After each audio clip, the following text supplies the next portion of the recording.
கேட்குது. அனைவருக்கும் வணக்கம். நான் உங்கள் மோசஸ், உலகில் ஜோதிடர், வாஸ்து கன்சல்டன்ட், சென்னையிலேருந்து. இப்போ பார்த்தீங்கன்னா ஜூலை மாத பலன் பார்த்துட்ருக்கோம். இதில் விருச்சிக ராசிக்கு என்ன பலன் அப்படின்னு தான் இப்போ பார்க்க போகிறோம். பொதுவாக இந்த விருச்சிக ராசி பார்த்தீங்கன்னா, ஏன்னா மேஷ ராசி பார்த்தீங்கன்னா ரொம்ப பேஷன்ஸே இருக்குது, ரொம்ப அப்படியே அவசரம், அப்படியே வேகமாக இருப்பாங்க. விருச்சிக ராசிக்காரங்க பார்த்தீங்கன்னா ரொம்ப அந்த உணர்ச்சி வசப்படக்கூடியவராக இருப்பாங்க. ஆனால் என்னென்னாக்கா இவங்க எமோஷனை உள்ளுக்குள்ளே வச்சுருப்பாங்க. மேஷ ராசிக்காரங்க தன்னுடைய எமோஷனை வெளியே காமிப்பாங்க. விருச்சிக ராசிக்காரங்க தன்னுடைய எமோஷனை உள்ளுக்குள்ளேயே அடக்கிப்பாங்க. இந்த உள்ளுக்குள்ளேயே அடக்குவது தான் இவங்களுக்கு மிகப்பெரிய பிரச்சனைக்குரியதாக இருக்குது. ஏன்னா தன்னுடைய எமோஷனை நம்ம இப்போது வெளியே கொட்டணும். இப்போ உள்ளுக்குள்ளேயே அடக்கும் போது இதுதான் இவங்களுக்கு மன அழுத்தம், மன இறுக்கம், இது மாதிரியான விஷயங்கள் இருக்கும். குறிப்பாக என்னென்னாக்கா இந்த விருச்சிக ராசிக்கார பெண்களாக இருக்காங்க பார்த்தீங்கன்னா, அவங்களுக்கு இந்த மாதவிடாய் சார்ந்த விஷயத்தில் ஏதாவது ஒரு பிரச்சனை, இந்த கர்ப்பப்பை சார்ந்த விஷயம் ஏதாவது ஒரு பிரச்சனைகள் இருந்து கொண்டே இருக்குது. ஸோ இதுக்கு காரணம் என்னென்னாக்கா இவங்களோட உணர்வுகளை வெளியே கொட்டுறதில்லை. அதை வெளியே சொல்லிட்டாங்க, இல்லை வெளியே பண்ணிட்டாங்கன்னா இவங்க ஃப்ரீ ஆகிடுவாங்க. ஸோ இந்த விருச்சிக ராசிக்காரங்களுக்கு இந்த ஜூலை மாதம் எப்படி இருக்க போகுதுன்னு பார்த்தீங்கன்னா, ஏன்னா உங்கள் ராசி அதிபதி பார்த்தீங்கன்னா சிம்மத்தில் இருக்கார். ஸோ அப்போ சிம்மம் என்பது என்ன சொல்லுவாங்க, கர்மஸ்தானத்தில் இருக்கார்.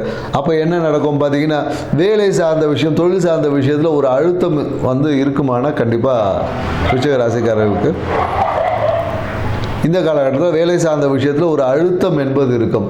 மேலும் என்னென்னாக்கா இந்த காலகட்டத்தில் அந்த என்ன சொல்லுவாங்க, இவங்களுடைய மேனேஜர்ஸு இல்லை இவங்களுக்கு மேல் அதிகாரிகளோட அந்த ஒரு என்ன சொல்ல ஒரு பிணைப்பு என்பது இருக்காது. இவங்க புரிதல் வந்து கொஞ்சம் வித்தியாசமாக இருக்குது. அவங்க ஒன்று சொல்லுவாங்க, இவங்க ஒன்று புரிஞ்சுப்பாங்க. அந்த மாதிரி புரிதல்கள் கொஞ்சம் வந்து வேலை சார்ந்த விஷயத்தில் இருக்குது. ஸோ அதனால் என்னன்னாக்கா வேலை நல்லா இருக்குது, அது இவங்களுக்கு ஒரு சாதகமான சூழலில் இல்லை என்பது தான் அர்த்தம். அப்படி தான் சொல்லணும் நம்ம. ஸோ அப்போ தொழில் சார்ந்த விஷயமும் இவங்களுக்கு அந்த அளவுக்கு சாதகமான போக்கு இவங்களுக்கு இல்லை. ஆனால் வேலை விஷயங்கள் நல்லா இருக்குது. அதே போல் என்னன்னாக்கா இப்போ 8ல் பார்த்தீங்கன்னா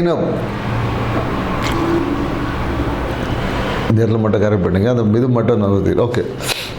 ஸோ வேலை சார்ந்த விஷயத்தில் அழுத்தம் இருக்குது சொல்ல. மேலும் என்னென்னாக்கா இவங்களுக்கு இந்த காலகட்டத்தில் நிறைய விருச்சிக ராசிக்காரர் இந்த குழந்தை பேருக்காக மருத்துவம்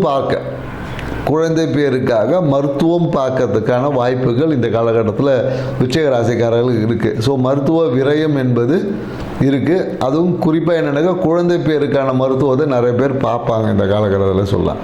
ஸோ மேலும் என்னென்னாக்கா இவங்களோட வாழ்க்கை துணை மூலயமாக இவங்களுக்கு நிறைய ஒரு ஆதாயம் என்பது கிடைக்கும். விருச்சிக ராசிக்காரங்களுடைய வாழ்க்கை துணை மனைவியாக இருந்தால் கணவனாக இருந்தால் மனைவி மூலியமாக ஒரு பொருளாதார வரவு என்பது திடீர் வரவாக இருக்கும், இல்லை ஒரு பெருந்தொகையை கூட வருவதற்கான சாத்தியக்கூறுகள் இருக்குது. ஸோ வேலை சார்ந்த விஷயத்தில் ஒரு சின்ன ஒரு அழுத்தம், ப்ரெஷர் வந்து கண்டிப்பாக இருக்குது. மேலும் என்னென்னாக்கா இவங்களோட இந்த இஷ்ட தெய்வ வழிபாடை செய்யலான்னு அப்படின்னு ஒரு முடிவு பண்ணியிருக்கும் போது இந்த காலகட்டத்தில் போக முடியுமானா அவ்வளோ சீக்கிரம் போக முடியாது. ஒரு தடைகள் இருந்துக்கிட்டே இருக்கும், தடை தாமதங்கள் இருக்கும். ஸோ பொதுவாக என்னென்னாக்கா இந்த விருச்சிக ராசிக்காரர்களுடைய மாமன் உறவு வந்து அந்த அளவுக்கு நல்லா இருக்கிறதில்ல. மாமன் உறவுக்கும் இவங்களுக்கும் ஏதோ ஒரு விதத்தில் ஒரு சிறிய மனக்கசப்புகள் என்பது இருந்துகிட்டு இருக்கு. அதே போல் என்னென்னாக்கா விருச்சிக ராசிக்காரர் இந்த காலகட்டத்தில் என்னென்னாக்கா வீடு மாற்றங்கள் எல்லாம் செய்யக்கூடிய காலகட்டமாக இருக்குது. கண்டிப்பாக வீடு மாற்றங்கள் கண்டிப்பாக செஞ்சிருமா அந்த வீட்டுக்கு உண்டான ஒரு மகிழ்ச்சியான விஷயம் இருக்குல்ல, ஏதாவது ஒரு வீட்டில் பொருள் சேர்க்கை, இல்லை ஏதாவது ஒரு விஷயங்கள், குறிப்பாக அந்த ஹாலில் பார்த்திங்கன்னா ஏதாவது ஒரு மாற்றங்கள் நிகழ்த்தக்கூடிய காலகட்டமாக இருக்கும். ஹாலில் ஏதாவது சேஞ்சஸ் பண்ணுறது, அந்த மாதிரியான விஷயங்கள் இந்த காலகட்டத்தில் கண்டிப்பாக நடக்கும். மேலும் என்னென்னாக்கா வாழ்க்கை துணையோட ஒரு சுற்றுலா போவதற்கான வாய்ப்புகள் இருக்குது. வாழ்க்கை துணை கூட எங்கேயாவது ஒரு அவுட்டிங் போகிறதுக்கு போக வாய்ப்புகள் இருக்குது. மேலும் என்னென்னாக்கா போயிட்டு வரும்போது ஒரு சிறிய ஒரு மனக்கசப்பும் ஏற்படும். ஸோ அதனால் என்னென்னாக்கா விருச்சிக ராசிக்காரன் என்ன சொல்லுவோம், இந்த காலகட்டத்தில் தேவையற்ற விஷயங்களை ரொம்ப ஆர்கியூ பண்ணாமல் இருக்கணும்னு தான் சொல்லுவோம்.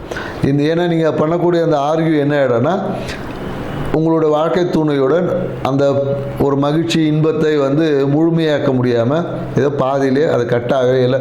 ஏன்னா ஒரு நல்ல ஒரு விஷயத்தோடு போய் டூர் போயிட்டு வந்து கடைசியில் வரும்போது வீட்டுக்குள்ளே சண்டை போட்டுட்டு வந்தால் நல்லா இருக்காதுங்களா. ஸோ அதனால் தேவையற்ற விஷயங்களில் பேசுவதை தவிர்த்து கொள்வது விருச்சிக ராசிகள் இந்த மாதத்தில் சிறப்பாக இருக்கும். ஸோ அதே போல் என்னென்னாக்கா இந்த வீட்டில் பார்த்தீங்கன்னு வச்சுக்கிங்களேன், குறிப்பாக வீடு சார்ந்த விஷயத்தில் பார்த்தீங்கன்னா பெட்ரூமில் ஏதாவது ஒரு விரிசல் இல்லை இந்த அழுக்கு துணி இந்த மாதிரியான விஷயங்கள் நிறைய இந்த காலகட்டத்தில் சேரும்.